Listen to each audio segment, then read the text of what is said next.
Jatend migao mar pi Zachary Njeru koni Sirkal chano gero yaw mag pi maromo 100 bwo ajenda mar piny owacho.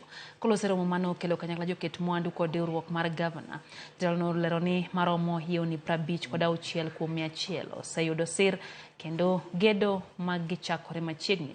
Gavana ma Vihiga Wilberforce Otichlo ma en jakom chenro mag pi kod ler korka kore to kaloso elo jakom riwruok mar governors okoni onge mar pi maler kelo midhiero mathoth ne oganda e counties buora e pacho kae.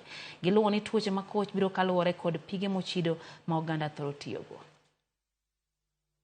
For the 100 dams, what we've done is to identify those critical ones, the 54 that I mentioned. So we are collaborating with our business partners to see which ones they can pick. So at the moment, most of them are at the